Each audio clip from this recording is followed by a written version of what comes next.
Hey guys, welcome to another video here on my channel. My name is Lakia Maria, and in today's video I'm going to be sharing with you guys over 40 things that you can plan in your planner with no plans, and this will be broken into the categories of productivity, fitness and health, mental health and wellness, faith, lists, professional, kid-friendly, and miscellaneous. I encourage you guys to check out the description box for timestamps along with related videos that go more in depth with some of the topics that I will be covering, but let's go ahead and get right into it. Starting off with category number 1, we have productivity, and this is pretty much self-explanatory and cut and dry. So we have keeping up with schedules. That could be upcoming appointments, whether it's for yourself or for your kids, and also implementing routines. This could be a morning or evening routine or simply a daily tracker, and you would keep up with this tracker by simply examining your habits that you do on a daily basis.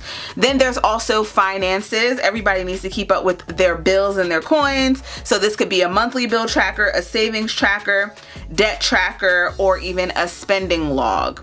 Then we move on to daily to-dos. This could be broken into a number of ways, whether you want to just have a running to-do list for the entire day, or break your day into sections of morning, afternoon, and evening.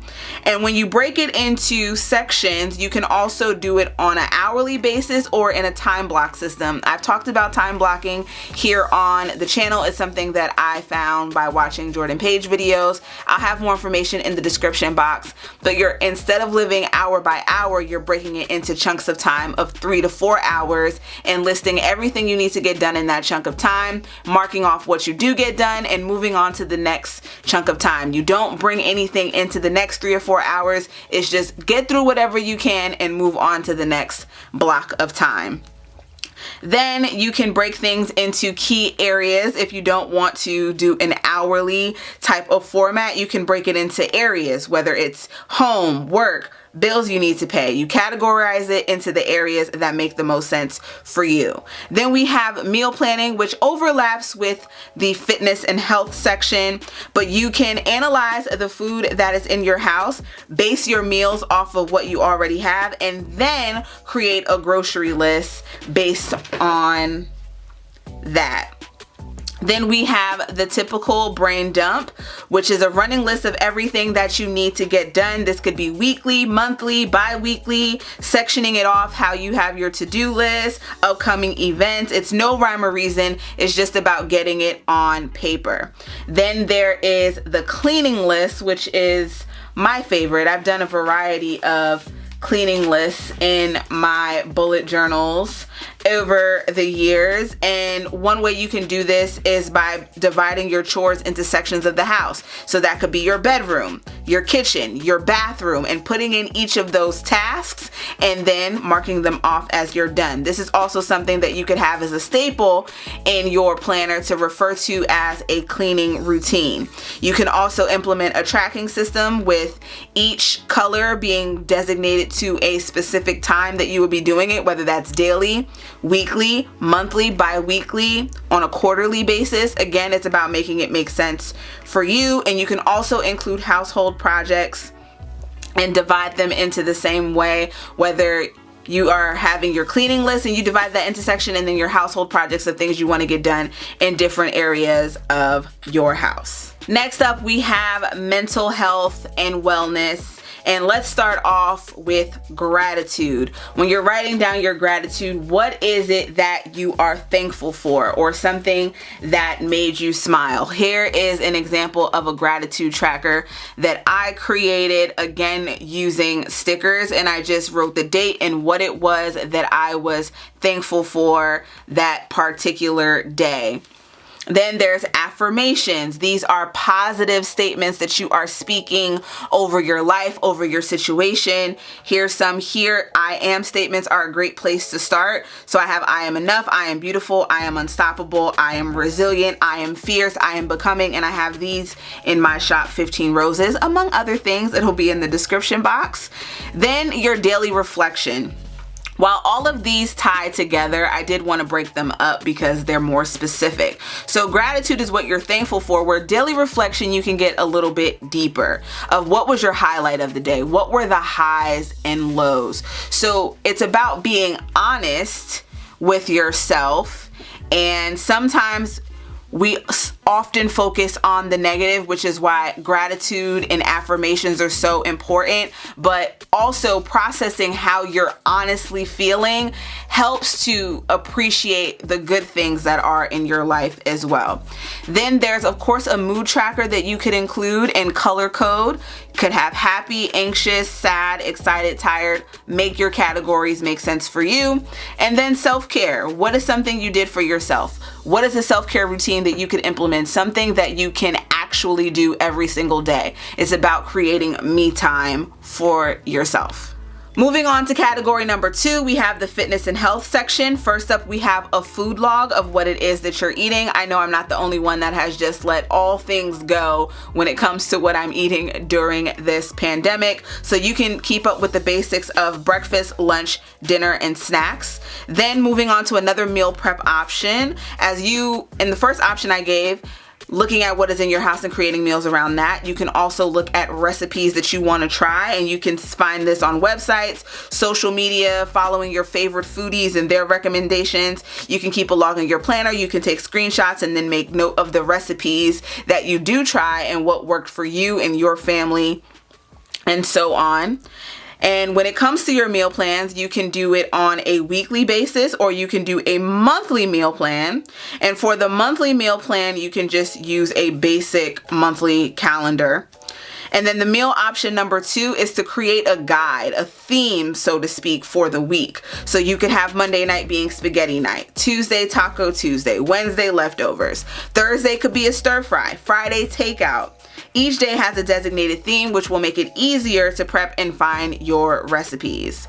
And then another thing under fitness and health would be keeping up with essential oils. And it's one of my favorite things. I love my essential oils, and you can keep up with them in a number of ways by listing the oil's benefits, different oil blends, those oil blends that are specific for different areas, whether it's pain, anxiety, etc. So I have an example to share with you guys. So here's what I did. I wrote information about the diffuser that I had, which I got off of Amazon, and how to clean the diffuser, and then just the different benefits of the oils. Of course, you can put this just pen to paper, but adding stickers does make it cuter. So that is that. Let's move on to category number 3. Next up, we have the faith category, and a lot of these topics overlap, but some are open-ended, giving you more freedom to write what you would like, while others are more structured, giving you more of a guide. So first up, we have scriptures, and this is just writing down a daily scripture and how it relates to you. This could be in 2 ways, for example. One being following a monthly Bible study and taking that scripture and breaking it down and what it means to you, and then relating it to your life. And then another one could be finding scriptures that relate to certain feelings that you have, whether that's anxiety, depression, fear. There's a lot of free resources online that will have scriptures that pertain to those certain emotions, and you can write them down and break it down that way. Then we have the daily devotion, where you can use that same method of writing down a scripture, or you can take a song and how that song is touching you and what it means to you in that moment. Then you can write down your prayers, just writing down how it is that you feel, and it's pretty self-explanatory. And if you're looking for something that is even more structured than a monthly Bible study, you can use the SOAP method, and that stands for scripture, observation, application, and prayer. So you would write your scripture, break down what that scripture means to you in your own words, apply the word to your life, and then write a prayer. And there are Bible study planners that you can purchase as well if you don't want to necessarily write it in your planner.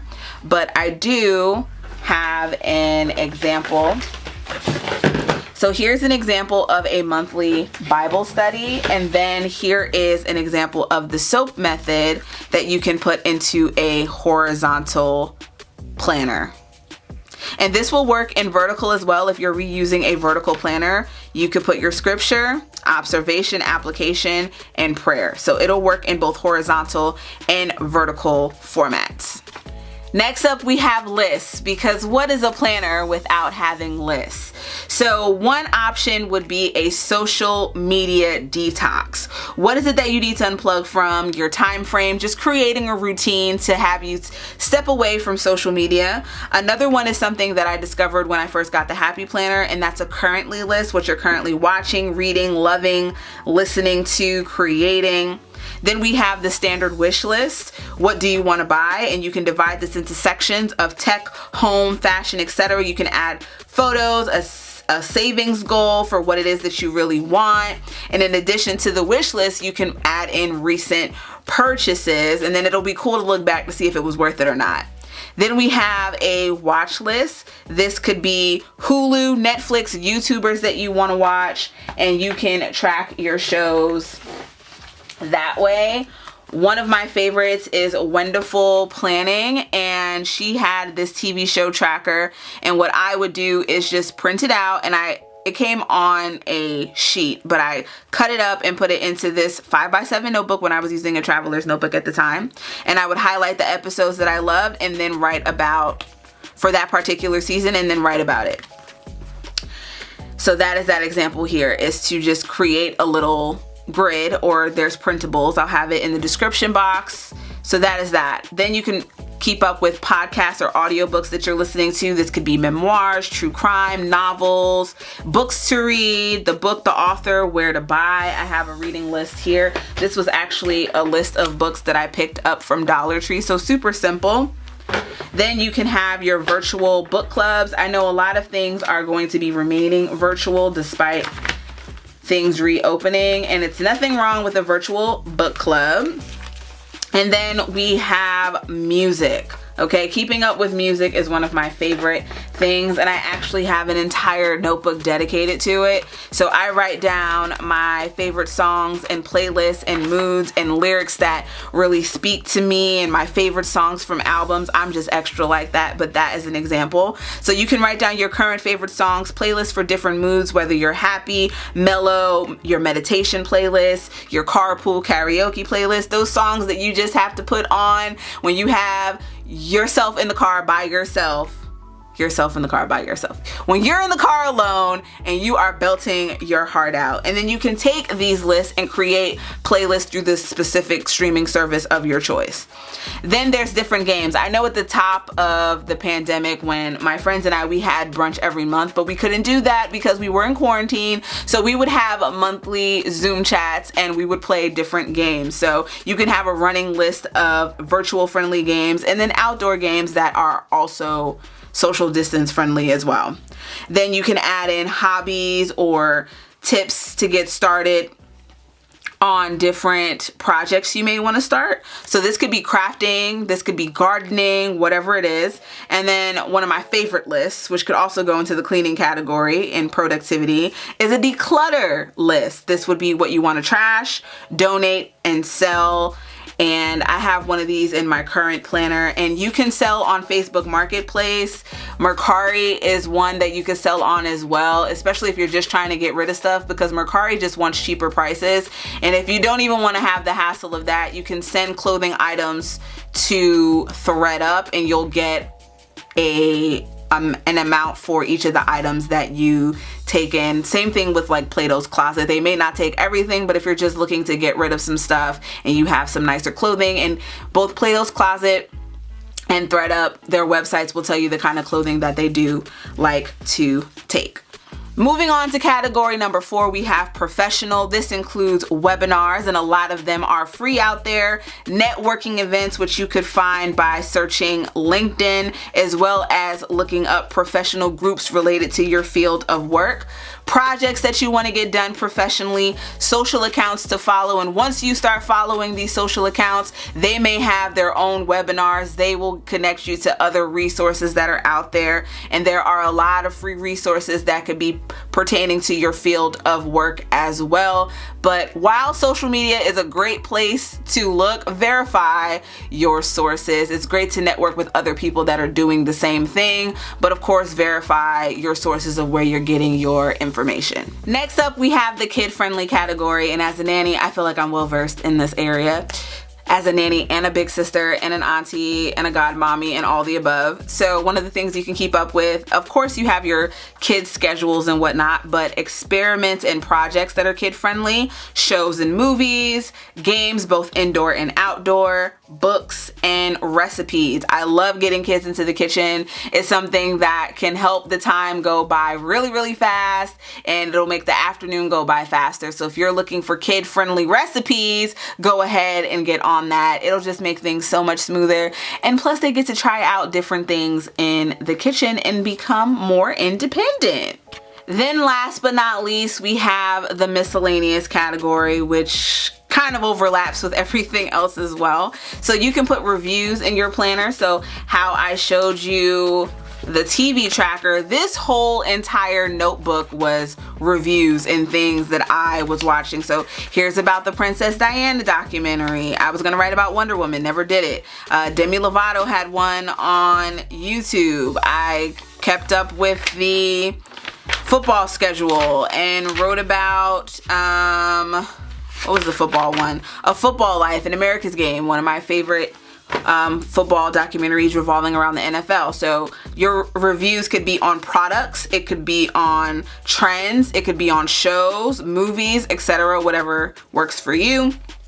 Then there's countdowns. I have this birthday countdown here. I think this might have been like my 25th birthday or something like that, but countdowns, trackers in general are great to add into your planner. So that could be, as far as countdowns, it could be birthday, vacay, special events, things of that nature.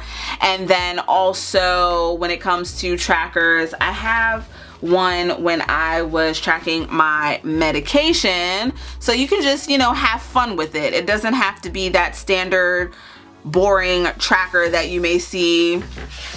Like here's one where this to me is like boring. That's boring. This one, you can pull in your stickers, and this sticker is from Pear Tea Papery, and this is paper that I cut up, literal paper, and then I glued it onto here. So it's about making your trackers look cool to you. So whatever it is, so you can have it be a theme. This one here was in the month of October, so Halloween theme, super cool. I really liked it.